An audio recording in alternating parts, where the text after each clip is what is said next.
So, hi everyone, I'm Ryan and this is That Random Geeky Guy. So, I'm back in front of your screens today to talk about this.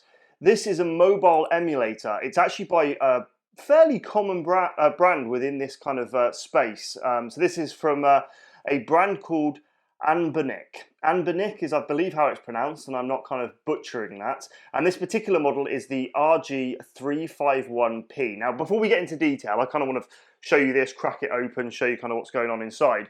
I want to kind of talk about what an emulator is. For those of you that don't know, it's effectively a modern device to emulate other games from other platforms. Now, there is a bit of a, shall we say, there is some questions around the legitimacy of using an emulator. Now, my opinion is that if you've owned the game before, you've effectively paid for the rights to use that game, and as a result, if that's the games that you're putting onto here, you're all gravy. If you're downloading them when you've never owned them, then that's on you, and that's certainly something here that we don't condone. But anyway, look, that's kind of the boring legal bit. So, like I said, effectively, these are designed to emulate historical systems. They tend to sit around things like Game Boy, Game Boy Advance, Game Boy Advanced SP, and this particular device will do those, as well as things like the PS1, PSP, even as much as the N64. It can be emulated on devices like this. Now, effectively, they tend to be a Linux-based setup. Now, most of these are booting off SD cards, and this particular device has an SD card here in the bottom. And there's loads of different softwares that you can use in terms of actually managing the game library and how it actually works. That isn't really what we're talking about here today. This is just to give you a basic overview of the device and do a little bit of a teardown as well, just to kind of see what's going on inside it. Now, in my opinion, at the moment, these are by far the best value emulators that you can get. On the whole, you'll find them for less than £100 in the UK. And this is, as I say, the RG351P. They also do an M model. Now, the main difference between the P and the M is one, construction. This one is plastic. I'm assuming that's where the P comes from. And the M is metal. The other thing as well is the M actually has integrated Wi-Fi, whereas with this particular device, you've got two USB-C ports up on top. One can be used for charging and an on-the-go adapter, and the other one's just on the go. But effectively, you can plug a wireless dongle into that if you're looking to do firmware updates, whatever it might be. Other than that, on the actual face of it here, we've got what I think a really good setup of buttons, and on the whole, really good quality switches. Again, at that price point of less than £100. So you've got your D-pad over here. It has got a bit of sideways movement, but on the whole, that's quite nice. Select, start buttons, your normal X, Y, A, and B buttons here. Again, really tactile, really nice. At the bottom here, you've got actual joysticks. I say actual because on some devices they're kind of sliders, whereas these are actually joysticks, and they're sunk into the device to make sure that they don't stick out too much. So if you're looking down across here, we will get a bit close up in a minute, but you'll see they're actually quite slim. Up on top, you have got shoulder buttons, so you've got R1, R2, L1, L2. They are adjacent to each other as opposed to on top of each other. That does take a little bit to get used to, but you have got the multiple buttons there as well. Then on the back, you've got some rubber grips either side. Like I've already mentioned, on the top, you've got those USB-C ports. You've got a headphone jack, and then on the bottom, you've got where your micro SD card goes, stereo speakers, and then there's also a reset button as well. Finally, on this side, you have effectively a scroll for your volume. It's very tactile. Could argue you could catch it with your hand when playing, but on the whole, all fine. And then you've got your power button on the other side. So that's the basic kind of walkthrough of the device.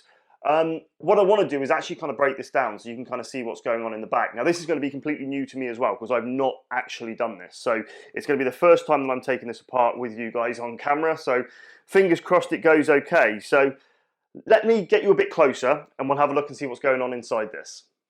Right, okay, so let's get into this. So we've got a trusted iFixit kit here.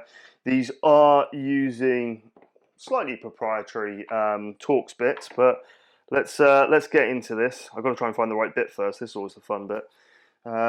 So from what I can see, we've just got bingo. Right one straight away. From what I can see, we've literally just got 4 screws on the back here, and we should be able to remove the rear plate. What I'm interested in seeing is how they've actually managed to fit all the hardware into this. While I'm actually unscrewing this, I'm just going to pop on screen the internal specifications of the RG351P, so you can get kind of an idea of what it is exactly they're putting in this to make this work.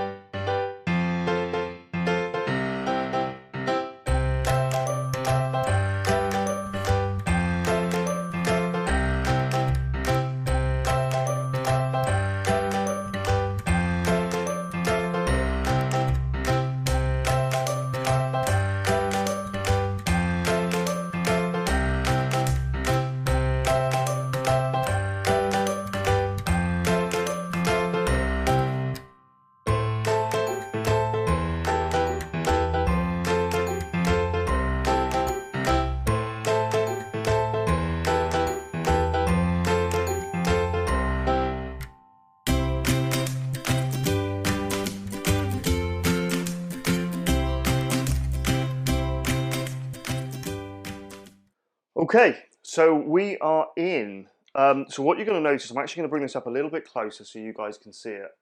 In the actual lid, you have the battery, which is a 3,500 milliamp hour battery, and then other than that, it's completely custom board that's sat down inside of this.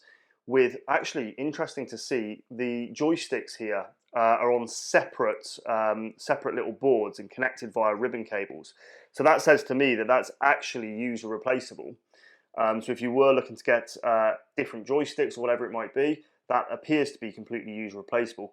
Screen ribbon cables coming through here, so same would apply. This actually seems very well set up in terms of users being able to actually change and upgrade parts. Speakers, these are running off these cables that you see here, so you've got one either side for those stereo speakers. You've got the SD card reader here at the bottom, your 3-pole headphone port, your 2 USB-Cs, standard little push buttons for the bumpers here, and it would appear that actually if you wanted to, that they would quite easily come out and you could replace those with your own custom bumpers if you so choose, if you kind of 3D printed some, or I'm sure there's some aftermarket bits available as well.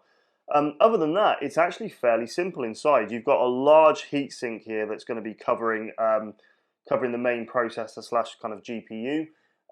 So all of those bits are housed underneath this piece of metal that you can see here for heat dissipation. The actual device itself doesn't get particularly hot while using it, so that seems to be doing a good job. But let's get this put back together again, and I'll get it powered up for you.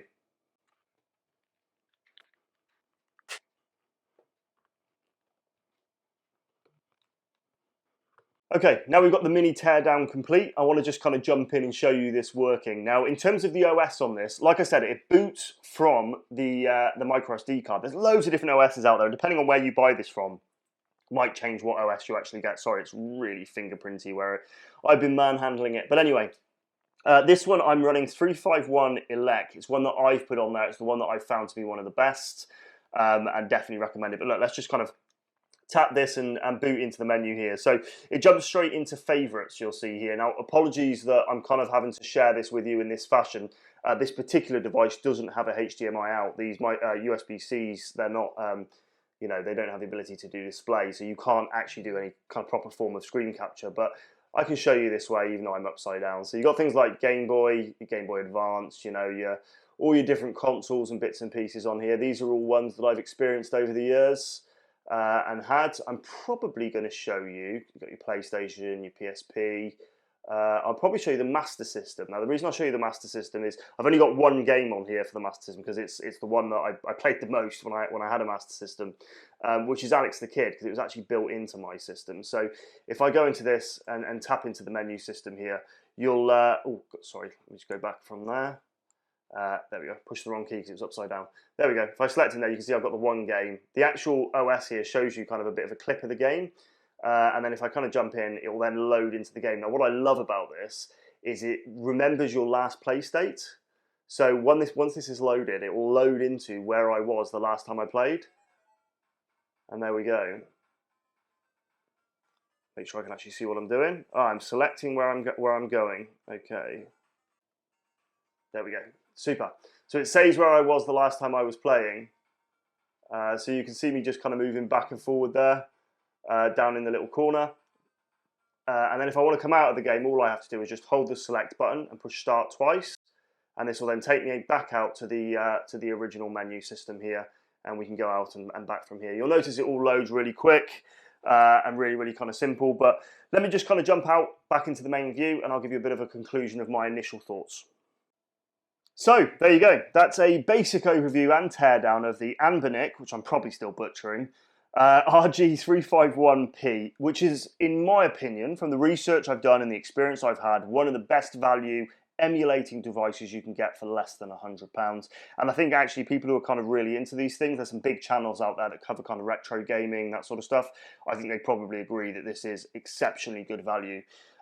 It is capable, it can play games all the way up to things like N64 and PlayStation, like we've kind of mentioned before. So, like I said, a great device. One of the key points for me as well is the fact that it boots off the SD card. Now, that's not unique to this. A lot of emulators do exactly the same thing. But what that means for you is because there's so much choice out there in terms of how to operate and run these things, and dare I say, you just kind of tinker with it. You could have multiple SD cards with all different OSs on, which I think is a really clever idea. Anyway, regardless, thank you for stopping by.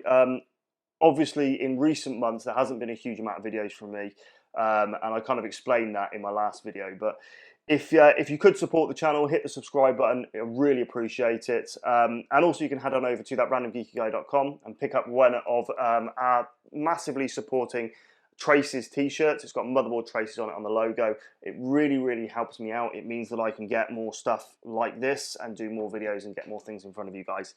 Any questions about the device, I'll try my very best to answer. Stick it in the comment section below. But other than that, thank you very much for stopping by, and I look forward to seeing you again soon. Take care.